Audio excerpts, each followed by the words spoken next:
so Hello. hello. We're here with Purves, and he's one of the most famous British animators, and we're very glad and honored to have you here. I'm delighted to be here. Okay, so we'll jump directly into questions. And the first one is, we know that animating takes a lot of time and effort, a lot of both, and we were wondering, what does a story need to have for you to say, yes, I want to animate this story, this is going to happen? Okay. The story has to come first, always, regardless of the technique. And when I find a story, I do say, what can animation bring to it? And yes, when I find the story, I try and find the language that will allow me to play games with it. And one of the joys of animation is that it's very artificial. And you can tell a story through colour or through composition, or because it's artificial, you have the liberty to use music, to use movement. But what I like about stories, I like tormented people with drama. And I like to find a visual representation of their torment. Also, I come from a background of children's animation, and I do believe that animation can be for adults, as you saw in my film Plume last night.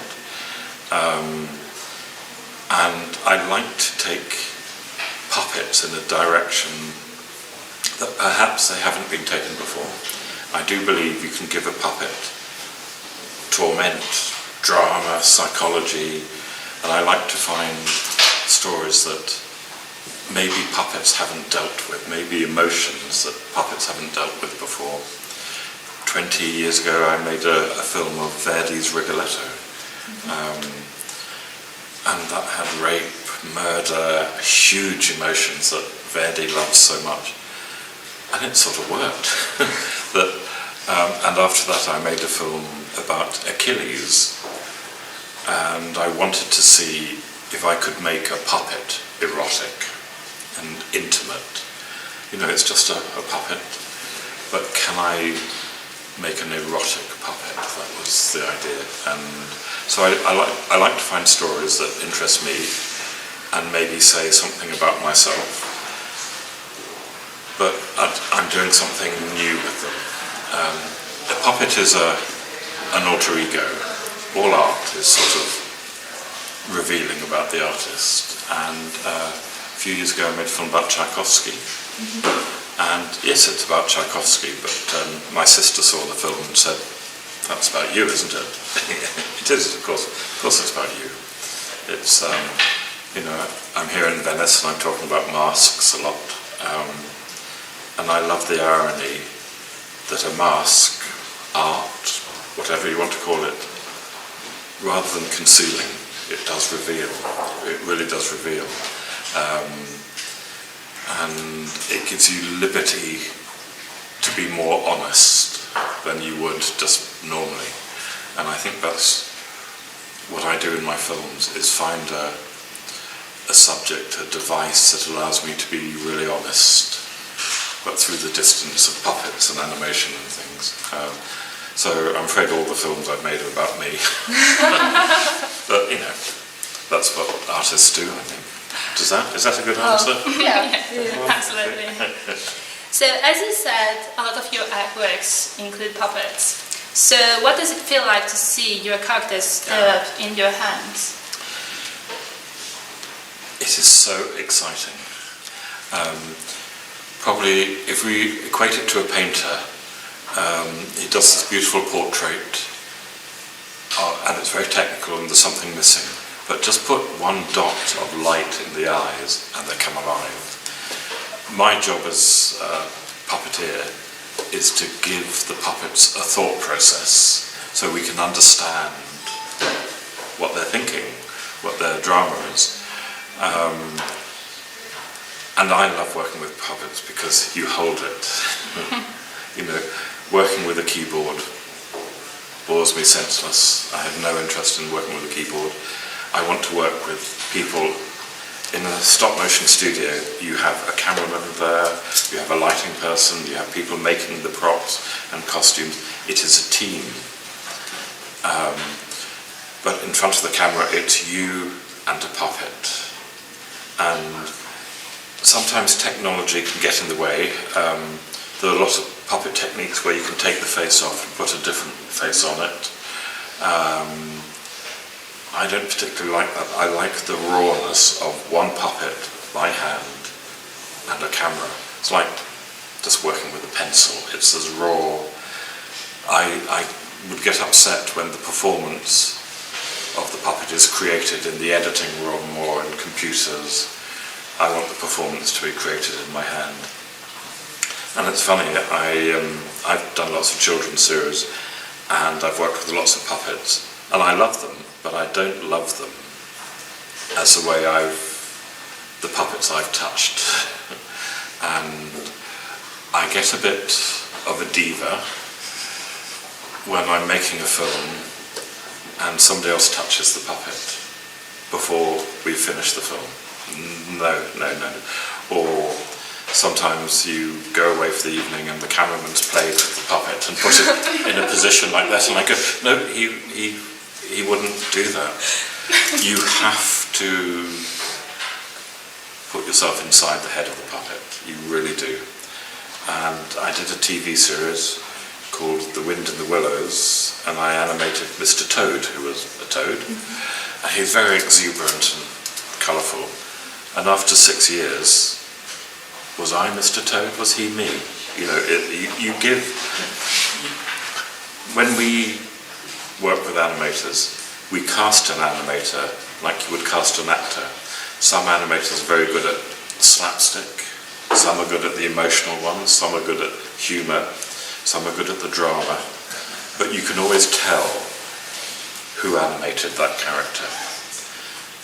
When you're working on a big project and you have several animators, you have to set parameters of how that character would behave. But within those parameters, the individual animator brings out little quirks, the way they hold their head or the way they hold their hand or timing. And it does have your personality. It has to. It really has to. You have to have a relationship with your puppet. It is your alter ego. It's you, but that big. It's you being honest and direct. And I guess it's like holding a baby coming to life, and when it moves, it's lovely. It's really joyous.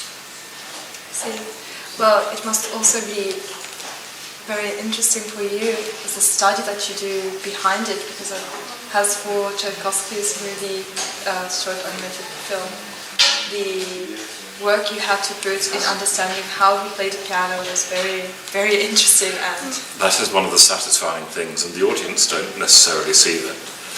But for the Tchaikovsky film, I did so much research, and I only had 13 minutes. How do you do justice to Tchaikovsky in 13 minutes? But I did a lot of research of how he held the baton. He wasn't a very good conductor, but he held the baton like that, and it's not very elegant. You know, most people are very elegant conducting, but he held it. He was quite nervous, and it was actually quite easy for me as a puppet to hold it like that. That was been quite hard, but he was quite twisted, and he was nervous. He sweated on stage, and there's one scene where the puppet just does that. You go, gosh, that's a human thing that he's doing. And there's also he was mad, Tchaikovsky. I love him, and I think I would have got on with him. But sometimes he used to eat his scores. When he was conducting, he would tear some of the pages and eat it. And if you look very quickly, and there's a film of him tearing them, but he didn't have a mouth, so he just does that in the film. But I love finding out those things. We went to his house in Klin, outside Moscow, and we modelled his clothes on the clothes that are still remaining and the hat that he wore. I'd like to do that research. Little details that the audience may not notice, but and he was a good dresser. He was very elegant, and I think the emotion that I gave that puppet was dignity, and I was hoping he would be dignified. Tchaikovsky killed himself by drinking some cholera-infected water deliberately. And in the film there's a glass of water sat on the music podium. And it was my intention that he was going to drink this at the end. But he didn't have a mouth, so it would have to be cheated. And I thought, that's quite a difficult action. If I mess it up, it'll be horrible. And I've given that puppet so much dignity that I wasn't really anticipating. I thought, no, he's not going to drink it. He's just going to look at it. And the audience can decide what happened. But it is interesting, that film was shot chronologically. And he behaved in a way I didn't anticipate. I wanted him to be very balletic, and certain movements came naturally to the puppet, and I made the most of those. There was no reshoots in that film, but I did cut out about 20 frames where he did an action that was meant to be a sort of Swan Lake. He looked like a turkey, so I cut it out. So you've never seen it, but that's all that's missing from the film, about 20 frames where I felt, no, that's not looking good. I'll stop it. Because he had elegance, and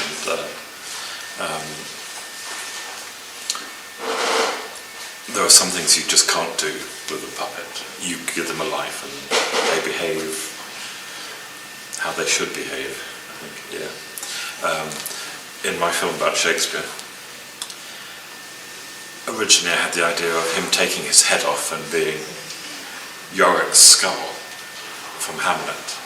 And I thought about that the night before, and I thought, I can't do that. That's destroying the world of the puppet that I've created. And I can't take his head off. You know, physically I could, but it would just ruin everything, so he didn't take his head off. Interesting.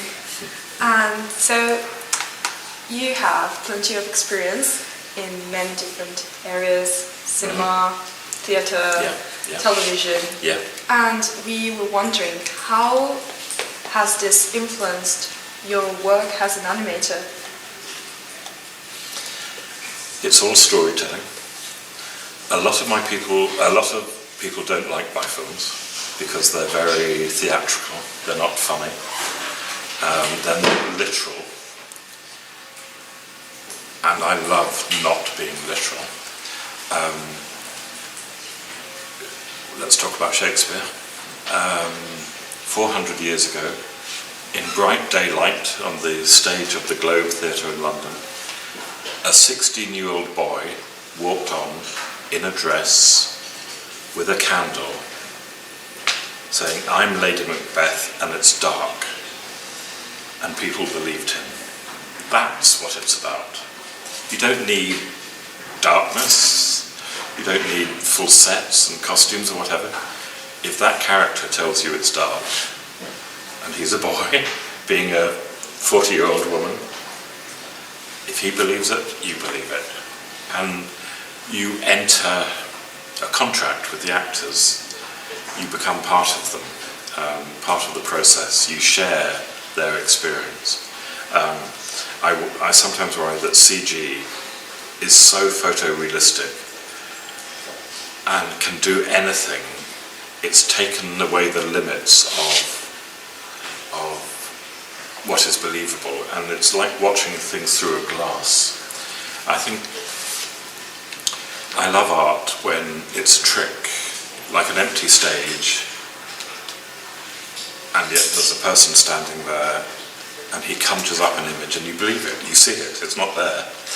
But, you know, it's an empty, or if there's scenery and it changes, you know it's a real, you know it's a space, and yet you see magic happening.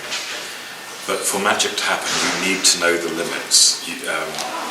A magician has to show you the hat is empty before he pulls out a rabbit. Often with CG, they're just pulling out the rabbit with no limits, and it doesn't work. You know, I love dance, and dance only works when you know that's a real person. And yet, how are they doing? How are they standing on their point and spinning? It's beautiful, and it's done in time to the music, but she's human. She got up this morning and came to the theatre in the bus, and yet she's still human, yet it's beautiful. An opera singer sings these amazing notes, and you think, that's a real voice. How she makes it look so easy.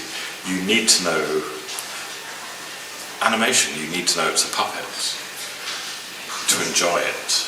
If you go to any of the lovely paintings in the churches around here, you look at it and you can see the brushstroke, you can see the hand of the artist, and that's what makes it work. If it was just a photo, or the more you are aware of the technique, the more satisfaction you get from it, I think. And I think that's what's good about animation, is the technique is so much part of it, and yet you're laughing or you're crying, but you think that's just a lump of plasticine with fingerprints in, and yet it's making me laugh or cry. And I think, you have to be aware of the technique, I think. Look at Venice. Okay, we're in Venice. We're aware it's built on water.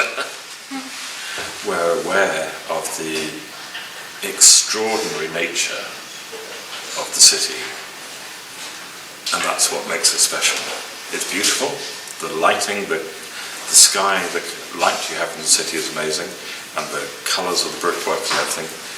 But part of you is thinking, it's built on water. People go to work on a boat. There are no roads. And it's that contrast of the beauty and knowing the mechanics that I think makes good art. Venice is good art. And I could talk for so long about being aware of the technique, of the process. Poetry is not natural. You're aware of the rhymes and the things. Music relies on song, verse, and structure. All art, I think, has to have a structure that you acknowledge. A good joke, the funny bit is at the end. You don't normally speak like that, but you're teasing the audience, and then you deliver, so it's all about structure and the process and the technique. And animators shouldn't be frightened, filmmakers shouldn't be frightened of using colour to tell the story. My favourite director is Alfred Hitchcock, because he tells a good story very artificially. Very artificially. That famous scene in North by Northwest with an empty cornfield and a plane. The contrast is so artificial, but that's part of the process, and how he uses editing is artificial. And then the birds, the main actress in the birds is always hidden in a cage, because Hitchcock's making something about this woman who's been let out of a cage, and she really shouldn't. And she's always got shadows across her, or framed, and the colour of her suit is very consciously used. I think what I'm saying is, as artists, whether we're filmmakers, ballet dancers or whatever, we have to use every element to contribute to the story. Every colour, every sound effect, every edit, every gesture has to contribute to the story. It's our luxury to do that. And we shouldn't just reproduce real life at all. We should enjoy the artifice. And Venice is such an artificial place, and it enjoys the colours and the strangeness of the city. It celebrates it. We should celebrate artifice. Does that make sense? Yes, I do think so. Good. So to conclude, just another question. Do you think that your experience in animation gives you a different perspective as a member of the jury? If yes, how? Yes. As you say, I'm an animator, and we have to create every frame.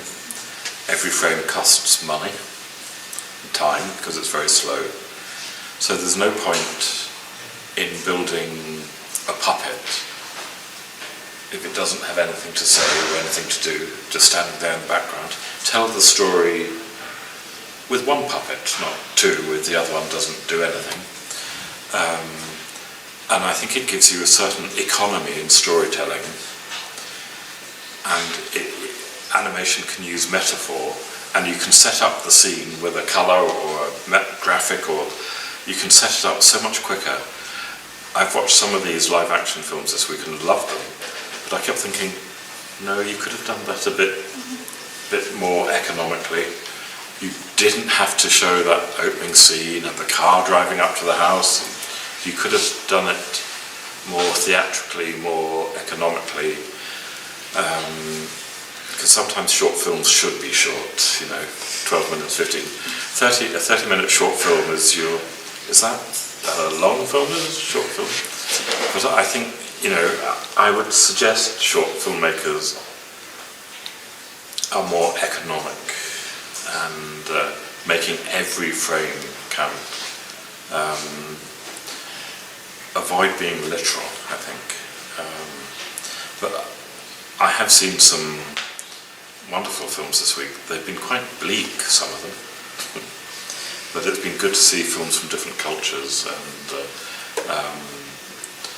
there were some very good Indian films that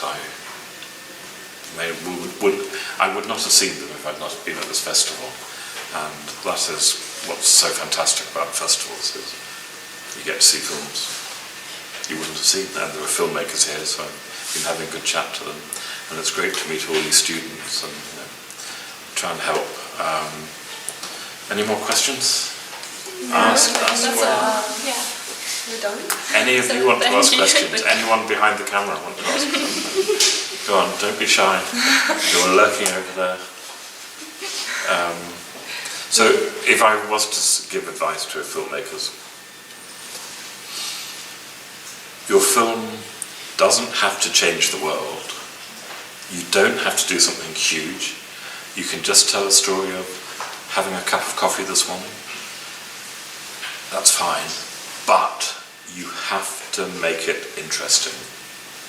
You have to show me something I didn't know before. There has to be a little journey, and there has to be a perspective. The character in the film has to have had a journey, even if it's from there to there.